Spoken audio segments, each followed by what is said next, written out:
All right, folks, let's get started with Chapter 7, Founding a Nation. Little image here about the Treaty of Greenville. And here are the 4 sections. We'll do each one separately, and we'll start with number 1 here. And here's your focus question. The nation's first written constitution was the Articles of Confederation, drafted by Congress in 1777 and approved by the states in 1781. The Articles were an attempt to balance the national coordination needed to win the war against the fears that centralized power threatened liberty. With the Articles, the 13 states retained their own sovereignty. The national government was a one-house Congress in which each state had only one vote. No president existed to enforce laws, and no judiciary existed to interpret the laws. Major decisions required the approval of 9 states rather than a simple majority.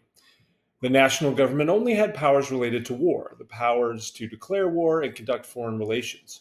Congress could issue money but not impose taxes or regulate commerce, and its revenue came from the voluntary contributions of state governments. Amendments to the Articles never received enough votes to pass. Although the Articles made a strong central government impossible, they did enable the states to surrender their disputed claims to Western lands and give them to the federal government, which was a major achievement. The national government established rules for settling the enormous new national domain in the West. While Americans considered it empty, it was inhabited by 100,000 Indians. When Congress declared independence from Britain, it argued that Indians had forfeited their rights to the land when they sided with the British, despite the fact that only certain tribes had done so. The government secured from the Indians much of the land north of the Ohio River, but left small parts of lands in the South to be permanently held by the Cherokee, Choctaw, and Chickasaw tribes. Though many national leaders believed that the nation's prosperity depended on farmers gaining Western lands, others saw government land sales as a source of revenue, and some worried that it would cause perennial conflict with the Indians. Private land companies hoped to buy up the land and sell it to settlers at a huge profit. The war's end caused a huge number of Americans to migrate westward into upstate New York and what became Kentucky and Tennessee. They believed their right to take Western lands was essential to American freedom. They ignored Indian land titles, demanded that the government sell or give away the land, and often settled land to which they had no legal title.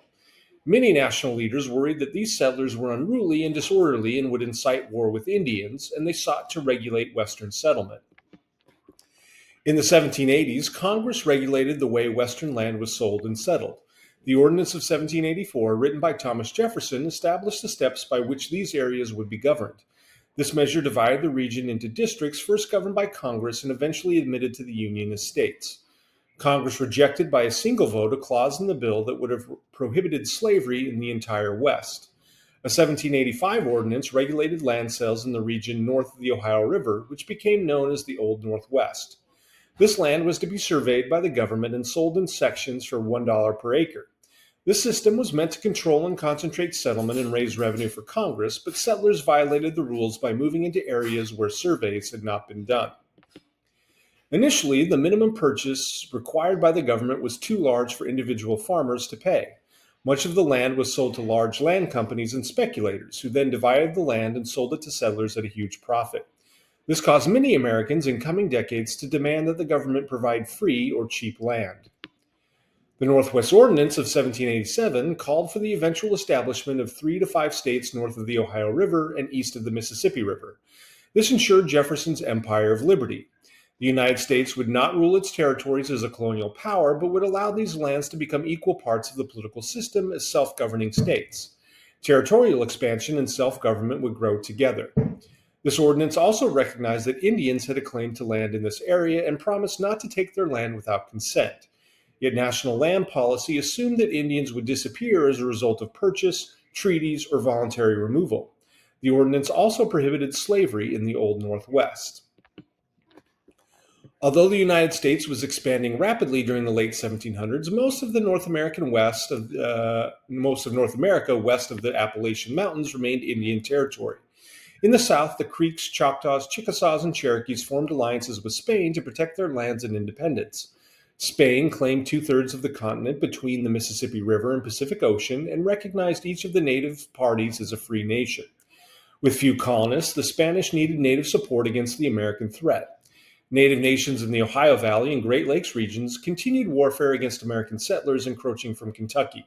Natives declared the Ohio River as an international boundary and counted on British support from forts in the Great Lakes region to maintain their independence from American rule. Many prominent Americans believed that the Articles of Confederation were irredeemably flawed.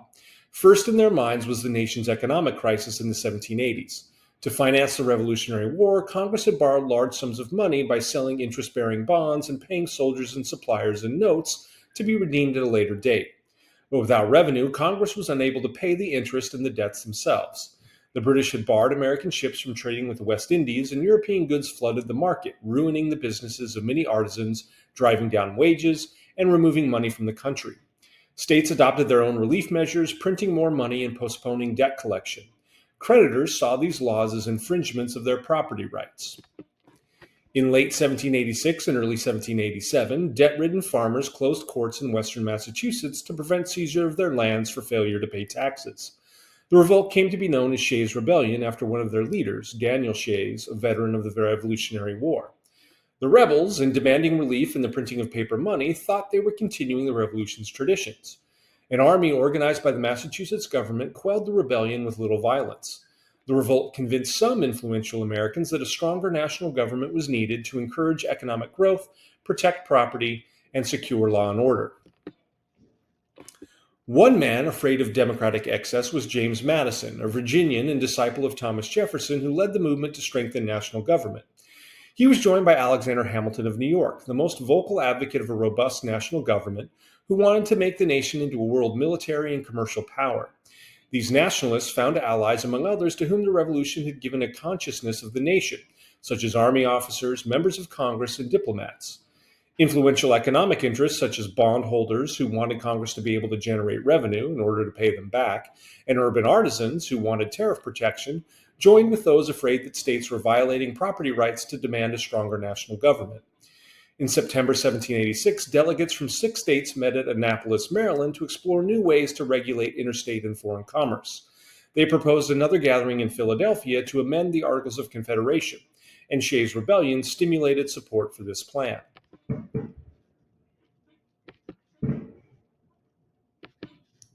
So that's the end of our first section. We'll see you for section 2.